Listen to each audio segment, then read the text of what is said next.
Hi everyone, it's Robin from Reading Robin, and I'm here to bring you what I read in January and February. I read 27 books between January and February, so I'll try to keep the description brief.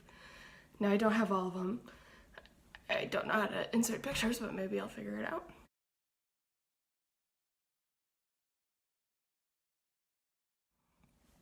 So the first book that I completed in January was Yes Please by Amy Poehler, which I gave 4 stars.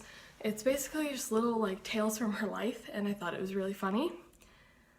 The second book I read in January was Harry Potter and the Deathly Hallows by J.K. Rowling, which of course is a reread. Now, it's the 7th book and the final book in the series, but in case you haven't read Harry Potter, it's about a wizard boy who doesn't know he's a wizard and gets to go to a magical wizard school. And it's really fun, and it introduced me to fantasy at least, and the Deathly Hallows has a special place in my heart. Then I read Turtles All the Way Down by John Green, which I thought was interesting. I liked how he wrote Ada's, that's her name, I think. I read this in the beginning of January, so I don't quite remember, but Aza. I like how he wrote Aza's thought spirals. I thought it was very realistic, and obviously it's an own voices thing because John Green himself has OCD. I thought it was really good for representation. I don't really remember a lot from it, but I gave it 4 stars. Oh, and by the way, I gave Harry Potter 5 stars. Then I read the Queen of Babel trilogy by Megan Cabot, and I'm just going to talk about them all together. So basically it's about this girl whose name I forget because I read this forever ago. So the first book kind of follows her going to a trip to Europe, and then the second and third book follow her when she's in New York. I have to say Queen of Babel, which is the first one, and Queen of Babel Get Hitched are the better ones. And the middle one, Queen of Babel in the Big City, was my least favorite, so I gave the first and the third one 4 stars and the middle one 3 stars. Then, finally, we got to the books that I can hold up for you. I read The Death and Life of the Great Lakes by Dan Egan. So this is my school's Big Go Read book, which basically means that they hand out free copies to freshmen and some other people. So basically this book is about the death and the life of the Great Lakes, and it's a nonfiction book that looks at the trouble that has happened in the lakes and ways that we can fix the lakes and just basically the history of the lakes. I found it super fascinating and gave it 5 stars. The next book I read was The Boy Next Door by Meg Cabot. The Boy Next Door is one of those that follows in this case emails between people at work to tell the story, and it's really funny. The Boy Next Door 4 stars. The next book I read was Pride and Prejudice by Jane Austen. This is my favorite classic, one of my favorite books. If people ask me to pick one book that's my favorite, I usually say Pride and Prejudice. So this is about Elizabeth and Darcy, who are 2 assholes who fall in love, or 2 dicks that fall in love. I was talking about this last night. And of course, I gave Pride and Prejudice 5 stars. The next book I read was The Graveyard Book, which is a middle grade book by Neil Gaiman. And the Graveyard Book follows a boy named Bod. The Graveyard Book follows a boy named Bod who lives in a graveyard where he's being raised by ghosts, and a lot of paranormal adventures happen. I thought it was fun, but the beginning and the end were the favorite, where the middle was just kind of okay. So I gave this 3 stars. Next I read Hunger by Roxane Gay, which is Roxane Gay's book about what it's like to live in this world with a body like hers. She is overweight.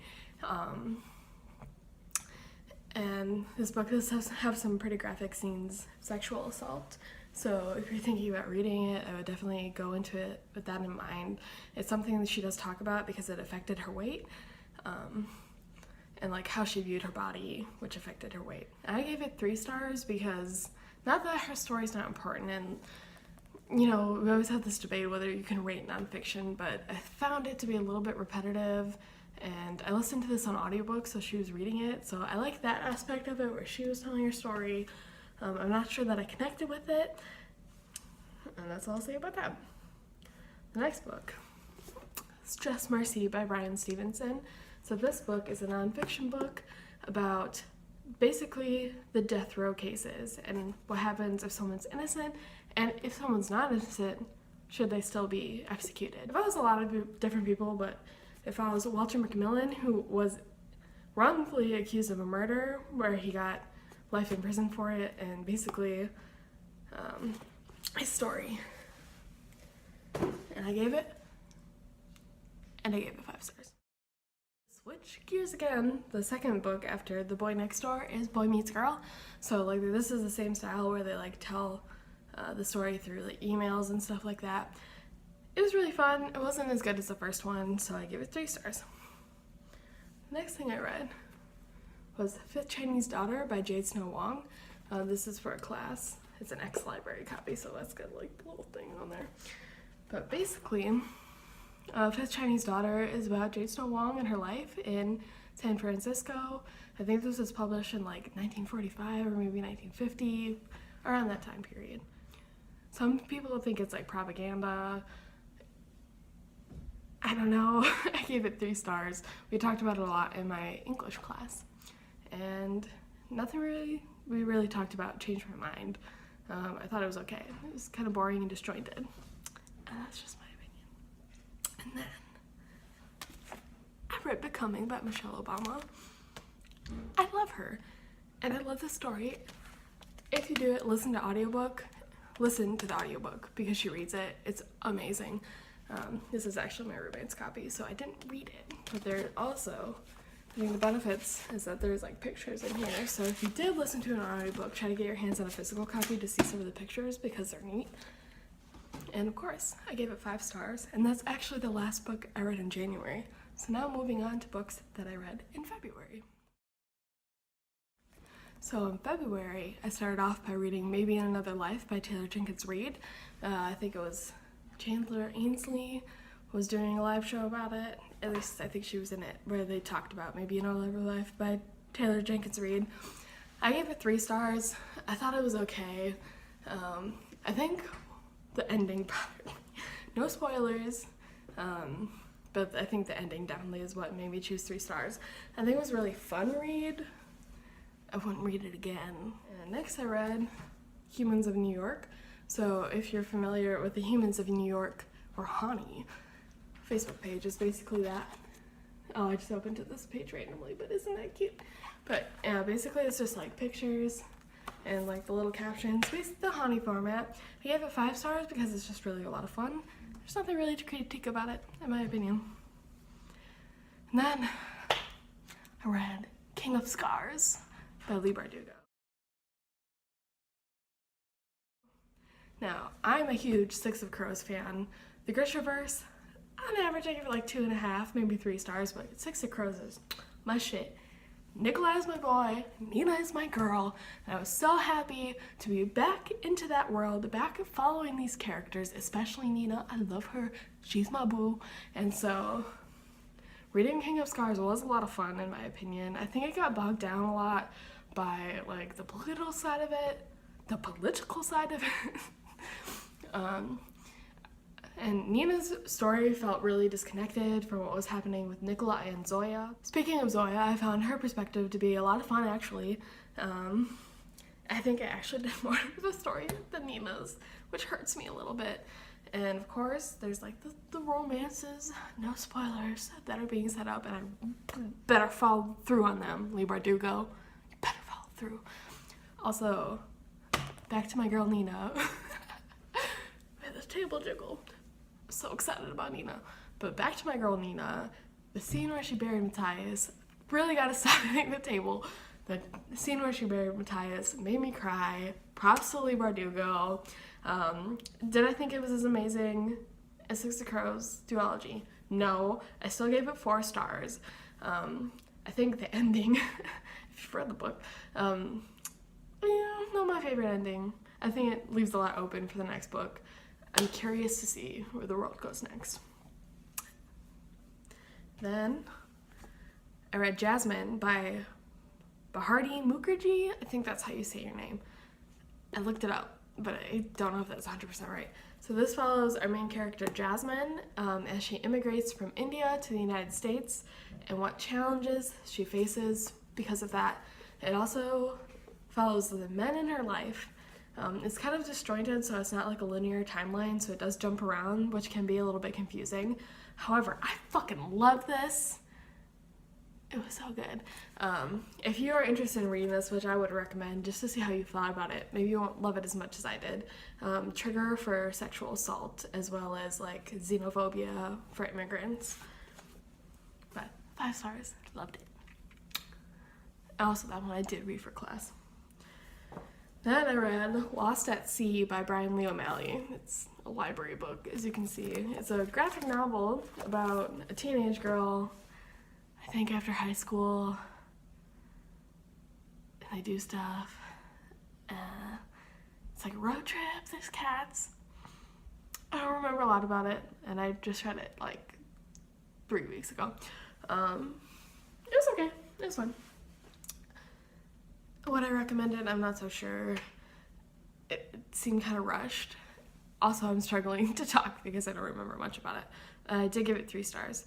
I accidentally skipped a book. So before that, I listened to My Antonia by Willa Cather on audiobook.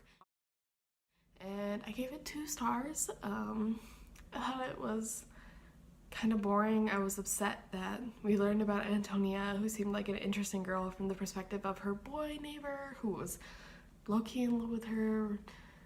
I just thought it was really boring and weird, and that's the tea on that. I read Something New by Lucy, I'm gonna guess Neasley.